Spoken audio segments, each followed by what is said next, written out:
Di video kali ini kita akan bahas lagi tentang perkembangan dari meme coin yang berpotensi untuk menyalip posisi Shiba Inu, apalagi kalau bukan PP. Beberapa waktu terakhir, aku banyak menerima pertanyaan dari teman-teman mengenai gimana masa depan PP ke depannya. Apakah PP masih berpotensi untuk mengalami kenaikan atau justru fase bullish dari PP sudah selesai? Nah, video ini penting banget teman-teman, karena aku bakal menyampaikan salah satu informasi penting yang ada kaitannya dengan masa depan PP dan menentukan apakah PP akan bertahan atau enggaknya. Jadi please untuk nonton video ini sampai habis, jangan di-skip. Nah, sebelumnya di sini kita update dulu ya untuk perkembangan kripto. Ini berdasarkan dari urutan volume perdagangannya. Jadi nomor 1 ada Tether, kemudian yang kedua ada Bitcoin, Ethereum. Di nomor 4 ada official Trump, teman-teman. Jadi seperti kita ketahui, beberapa waktu terakhir ini volume perdagangan serta market cap itu memang lagi tertuju ke official Trump yang memang terkenal sebagai meme coin baru nih teman-teman ya. Kemudian juga menyita banyak perhatian orang-orang. Dimana memang Trump di sini menduduki posisi nomor 4 tidak hanya dari secara volume perdagangan, tapi dari segi peringkat koin meme ini udah berhasil menyalip posisinya Dogecoin teman-teman. Jadi Dogecoin posisinya terancam ya sama official Trump, di mana volume perdagangan dari Trump sendiri mencapai 22,176 miliar US dollar. Kemudian di nomor 2 ada meme coin lainnya yaitu Dogecoin dengan volume perdagangan 9,2 miliar US dollar. Nah, untuk saat ini PP sebenarnya masih mempertahankan posisi di peringkat 3 besar berdasarkan dari volume perdagangan ya teman-teman. Jadi kalau untuk berdasarkan market cap, PP memang di peringkat nomor 3. Nomor 1 Doge, nomor 2 ada Shiba, dan di nomor 3 ada PP. Nah, sedangkan kalau berdasarkan dari volume perdagangannya, PP sekarang di nomor 3, pertamanya ada Trump, nomor 2 ada Doge, dan di nomor 3 ada PP dengan volume perdagangan 1,5 miliar US dollar. Dan PP ini sekarang kalau kita cek ya, dia memang sedang mengalami penurunan yang cukup banyak ya, bahkan bisa dibilang parah kalau misalnya teman-teman mungkin ke FOMO di level 0,0002 something atau yang lainnya. Ini mungkin sekarang lagi mengalami penurunan yang bisa dibilang gak sedikit. Jadi nanti kita bakal bahas apakah PP ini masih ada potensi ke depannya atau enggak. Karena kalau misalnya teman-teman juga mungkin cek lagi ya, atau ingat-ingat lagi, aku sering juga bahas tentang PP dan aku pribadi memang overall secara jangka panjang lebih ke arah bullish ya penilaiannya untuk PP. Nah, cuma secara jangka pendek ini kita menyaksikan koreksi yang lumayan banyak juga gitu, nggak sedikit. Jadi untuk potensi kedepannya dipertanyakan gitu, apakah masih on the track atau enggak ya. Nah, di sini untuk volume perdagangan sih secara keseluruhan ini turun ya, karena kalau teman-teman cek tadi volume perdagangan yang paling tinggi secara meme coin itu kan ada Trump. Kemungkinan besar kalau opini aku pribadi sepertinya dari segi volume perdagangan, dari segi market cap, atau secara keseluruhan bisa kita sebut likuiditas, itu memang lagi benar-benar berkumpul di official Trump sama Melania teman-teman. Jadi seperti yang kita bahas kemarin ya, keluarga Trump ini sekarang lagi nyari pendanaan mungkin ya, karena kalau teman-teman perhatikan semenjak 2 kripto itu dirilis, mereka tuh kayak menyedot likuiditas gitu teman-teman. Jadi altcoin pada berdarah, dan justru si Trump sama Melania ini sebelumnya ada kenaikan meskipun sekarang ada koreksi banyak, tapi overall tadi volume perdagangannya masih cukup tinggi. Nah, terakhir kali memang pada waktu PP itu mencapai level 0,25, dia volume perdagangannya tinggi dan market cap-nya juga sempat di angka hampir 10-an ya, 10 miliar US dollar. Dan untuk holders ya sepertinya mengalami peningkatan atau pertumbuhan teman-teman. So untuk PP sebenarnya secara news kayaknya sih nggak ada yang penting ya. Jadi kita langsung aja nih bahas tentang gimana analisa harga ke depannya untuk PP. Jadi kalau kita flashback lagi nih teman-teman, terakhir kali aku sempat memberikan informasi bahwa aku menemukan salah satu pattern yang terbentuk pada PP, yaitu adanya potensi pembentukan penan ya, atau ada yang bilang juga enggak kak, ini adalah symmetrical triangle. Jadi kalau symmetrical triangle tuh biasanya dia lebih dari 2 wave ya. Kalau untuk penan sendiri biasanya maksimal di 2 wave, oleh karena itu aku lebih suka kalau pola ini tuh dinamakan bullish penan gitu teman-teman ya. Nah, kemudian di sini secara proyeksi sebenarnya dari segi pola itu bisa membawa harga PP hingga mencapai level 0,00004 seperti itu ya. Tapi seperti kita ketahui, baru aja dia mencapai level 0,25, dia langsung ada penolakan teman-teman ya. Dia langsung ada drop lah lumayan gitu. Dan apakah ini koreksi atau justru ini adalah akhir dari kenaikan? Nah, kalau untuk menilai apakah ini akhir dari sebuah kenaikan atau tidak, pasti sudah menjadi rahasia umum ya teman-teman bahwa kita juga harus lihat dari segi kondisi Bitcoin-nya. Nah, di video sebelumnya juga aku sudah memberikan analisa tentang potensi Bitcoin ke depannya. Itu overall masih ada potensi bullish ya teman-teman. Kemarin udah dijelasin juga adanya potensi pembentukan double bottom ya. Kemudian secara pola juga mirip seperti pattern yang terbentuk pada Januari tahun lalu. Jadi overall kalau kita lihat dari induknya sendiri masih ada kemungkinan ya untuk bullish. Sehingga di sini aku juga melihat kalau PP itu sebenarnya belum berakhir gitu ya untuk momentum bullishnya.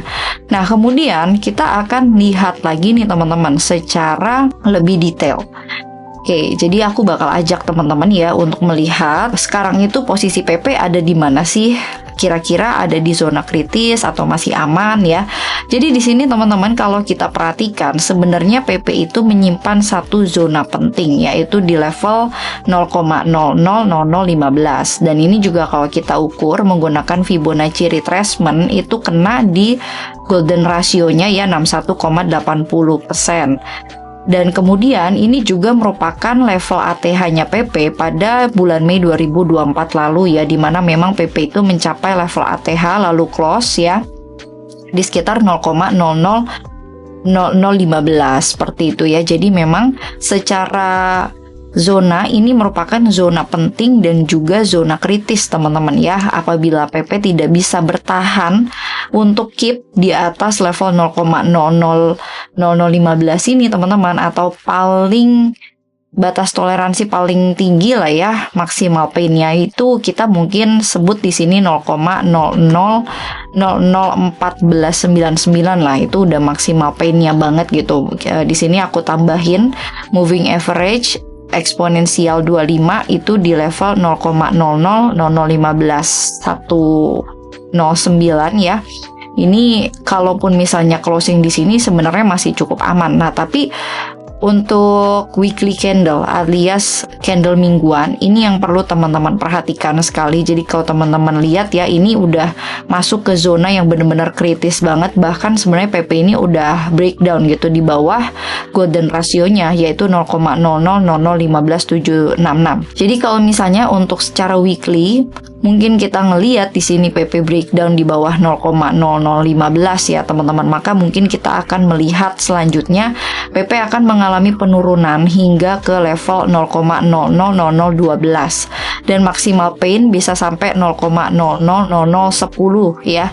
Sebelum ke 10 pasti 11 dulu ya, tapi memang menurut aku jika dia nggak bisa bertahan di golden ratio 61,80% ini seperti yang tadi aku sebutkan, maka mungkin kita akan melihat tekanan jual lebih parah lagi teman-teman dari si PP ya, dan itu terletak di angka Fibonacci 78,60% yaitu 0,000012 gitu ya. Jadi salah satu hal yang mesti kita tunggu itu adalah penutupan candle mingguannya teman-teman. Nah, jadi kalau misalnya mau lebih rapi, ini kita bisa masuk di badan candlenya aja, kurang lebih polanya kan kayak gini ya. Kalau misalnya mau lebih rapi, kita nggak usah bawa si shadow-nya ini untuk masuk gitu kan. Overall dia membentuk lower high ya teman-teman kalau kita perhatikan, dan sudah ada dua wave di sini. Nah, kemudian kita perkecil lagi secara time frame dari segi daily ya teman-teman. Jadi kalau untuk daily-nya sendiri kurang lebih chartnya kayak gini teman-teman ya.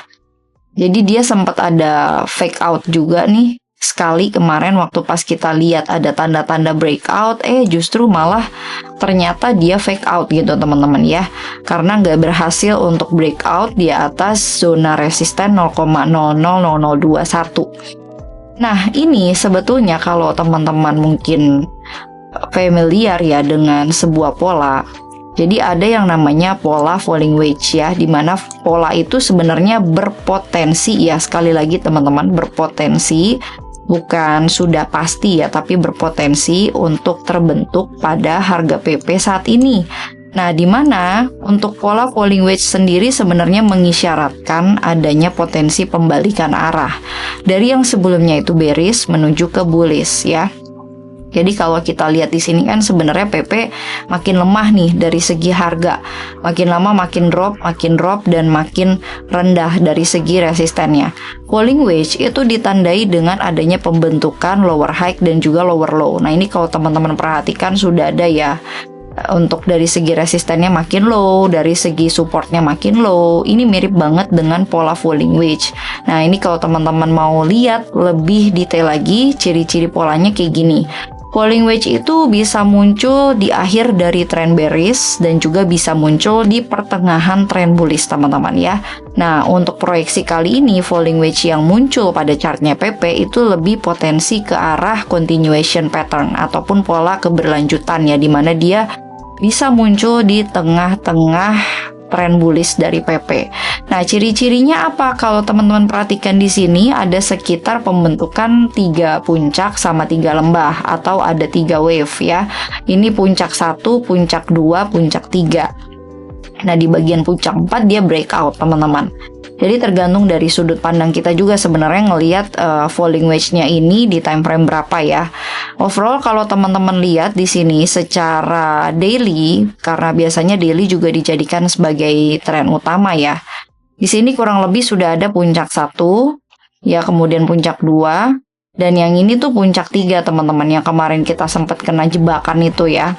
Nah, kalau memang ini falling wedge valid ya teman-teman, maka ada kemungkinan sebenarnya kita ini udah ada di akhir dari pembentukan pola falling wedge-nya. Karena tadi kalau kita lihat rata-rata normalnya itu falling wedge terdiri dari 3 wave ya, 3 puncak dan 3 lembah. Maka kemungkinan besar kita sekarang udah masuk di lembah yang ketiga dan ada possibility kita bisa mantul kayak gini teman-teman. Ya, kita bisa mantul seperti ini. Setelah itu akan ada breakout gitu. Kalau misalnya pola ini terrealisasi ya. Jadi untuk bisa merealisasinya apa kira-kira ciri-cirinya? Maka kita harus tunggu apakah zona ini di break atau enggak nih ya, di area rectangle yang warna ungu ini teman-teman. Selain itu tunggu juga untuk closing weekly-nya. Kalau misalnya weekly close masih di atas 0,15, menurut aku pribadi masih aman dan kita berpotensi untuk menciptakan wave ketiganya kalau di secara weekly ya. Nah, ini untuk secara weekly-nya lagi nih teman-teman. Tadi kalau di daily sebenarnya kita lihat udah hampir selesai karena udah ada 3 wave. Tapi kalau untuk weekly, misalnya si PP maunya dia realisasi pattern ini secara weekly, teman-teman, maka kurang lebih gambarannya akan seperti ini. Ini puncak 1, puncak 2, lalu kemudian puncak 3, seperti ini, dan kayak gini, teman-teman. Ya, mungkin kita akan mengalami maksimal pain hingga ke 0,00014. Kalau misalnya PP maunya breakout di weekly ya untuk falling wedge-nya, tapi kalau dia maunya di daily, mungkin ini sudah menjadi penurunan terakhir bagi harga PP ya. Jadi aku bisa kasih referensi itu aja sih sebenarnya ke teman-teman ya, untuk pola yang kemungkinan terbentuk saat ini pada harga PP secara jangka pendek itu lebih ke falling wedge tadi. Tapi untuk secara realisasinya tergantung nih, PP mau realisasi di weekly atau mau di daily. Kalau di daily sebenarnya ini udah selesai ya pembentukan polanya. Tapi kalau di weekly itu belum selesai teman-teman. Jadi masih ada penyelesaian 1 wave lagi. Seperti itu ya. Atau mungkin teman-teman ada masukan juga, enggak ini bukan falling wedge, lebih tepatnya kayak pola bullish flag gitu ya. Nggak apa-apa juga sih sebenarnya. Overall di sini kesimpulannya dan poin penting yang harus terus di-keep oleh PP adalah di golden ratio 61,80%. At least di sini PP mesti harus wajib kudu gitu ya, harus diperdagangkan di atas level 0,00015. Jadi 0,0015 ini udah penawaran terakhir ya, maksimal pain banget itu di 0,0001499 something lah, seperti itu. Oke teman-teman, jadi clear ya untuk secara keseluruhan PP masih berada di dalam zona bullish, cuma memang ini udah masuk ke zona kritis yang memang harus dipertahankan oleh PP. Seperti itu, jika dia nggak bisa bertahan, maka tadi ada peluang penurunan lebih dalam bisa terjadi pada harga PP. Nah, itu aja teman-teman untuk informasi yang bisa aku sampaikan pada video kali ini. Semoga bermanfaat. Jangan lupa Dior, video ini bukan ajakan dan saran keuangan juga buat teman-teman. Jadi please untuk lakukan riset lagi. Terima kasih untuk kalian yang sudah saksikan video ini. Jangan lupa like, comment, share, dan juga subscribe channel aku, follow sosial media aku yang lainnya juga. Dan sampai jumpa lagi di video selanjutnya.